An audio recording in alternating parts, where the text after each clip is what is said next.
You also will like be constantly doubting and stuff like that because your actions aren't aligned with your values. You're not living what you actually believe, and you're always going to be like, yeah, well, you're denying God. You're being a little bit of a Peter. So, anyways, good chat on that. That was a lot of ranting. There's a lot of good notes in the show notes. Yes, here I will switch actually here to what do we got? I got a question about Quota. Yeah. You ready? Dairy question. If you need a question for the briefcase on the bar, not sure if you even want it, for Gary mainly, why does Quota make a monetary value? Have monetary value. Oh, yeah, why does Quota have monetary value? If it needs a monetary value, why does it have to be so high? Why are you not allowed to borrow against it? I'm all for protecting the food supply, even though it's closet communism. Yes. I've read this 5 times, this question. But the dairy and poultry system is a racket. Some vegetables like peppers have a supply management system, but commercial operations would have costed tens of thousands of dollars and not millions if you can't borrow against it. Yeah.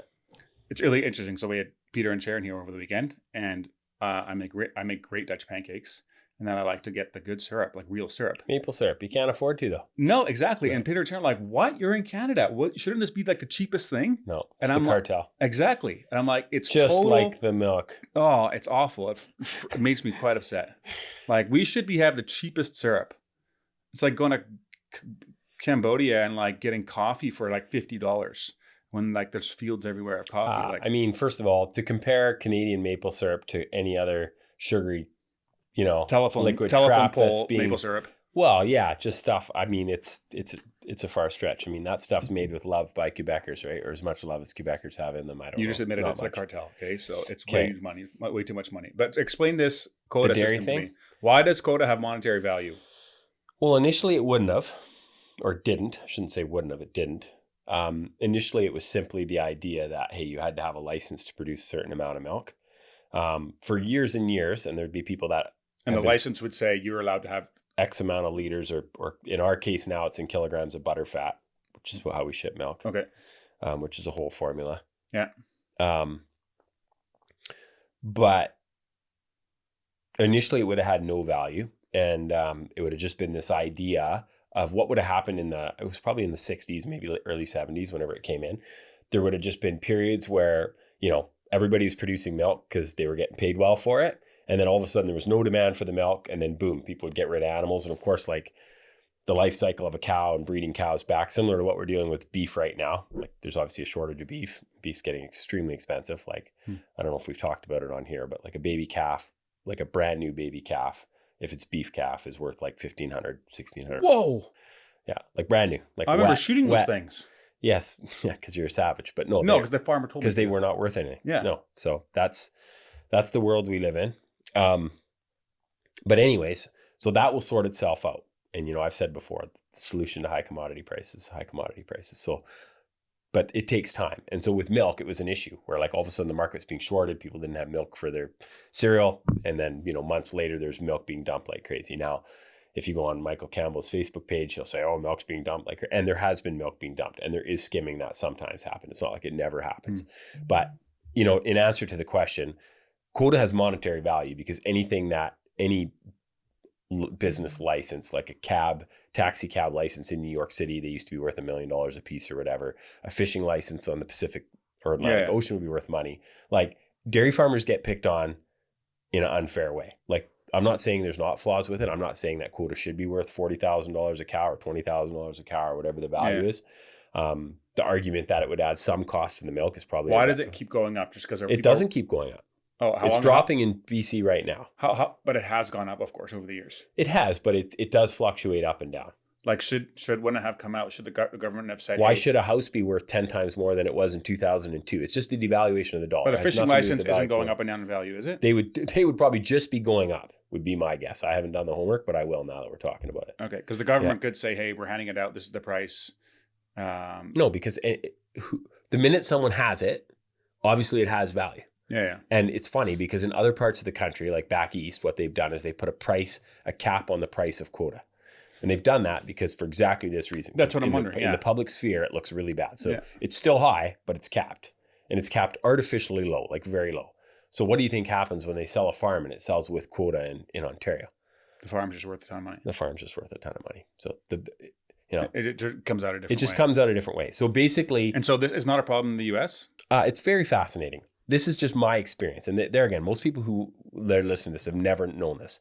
But in Washington State and Oregon, there's a co-op called Dairy Gold, and they produce the bulk of the milk in those states.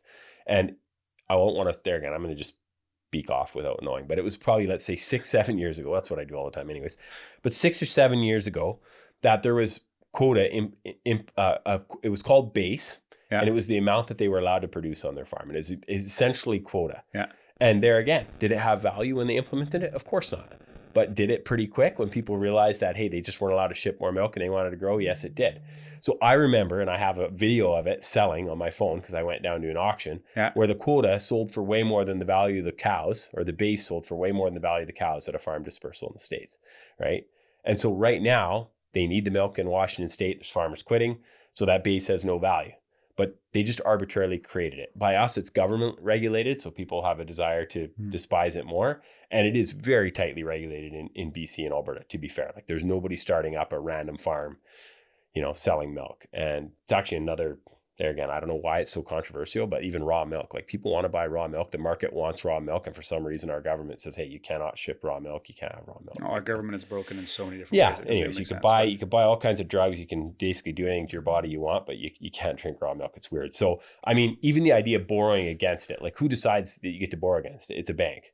The milk board, it's interesting. So like in our government, like in our provincial regulated document that describes quota, it says right in there that the quota has no value, which is why, like right now it's dropping $1,000 every single month, and nobody knows how low it's going to go because it's obviously, it has. And why can't you borrow against it?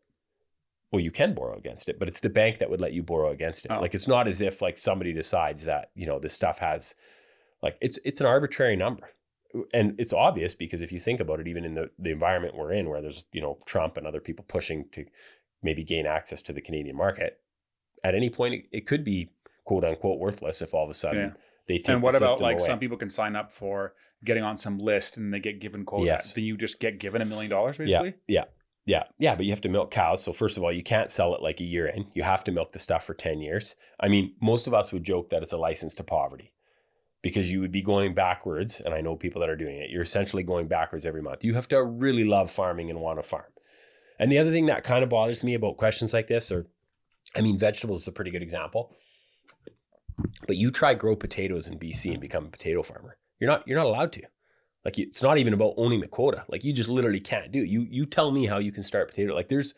What do you mean you can't? Like, there's laws. It's really regulated, and it's not like even layer quota, for example, chickens. Like, to be a chicken farmer, like at least in dairy, if you want to start dairy farming now, you can start. You need a lot of money, and you have to borrow a lot of money, but you can start. There's other industries where like they don't get the crap on that. We get quota from somebody. You can't buy layer quota. Like, you can't find it because no one is selling. Yeah, no, never.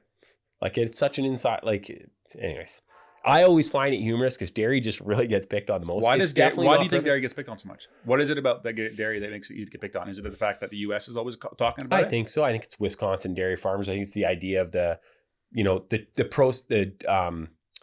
the U.S. there still are a lot of dairy farms, like family farms. A chicken, I would assume in the U.S. is probably so consolidated that their factory farms are huge. Like there's probably 50 chicken farms.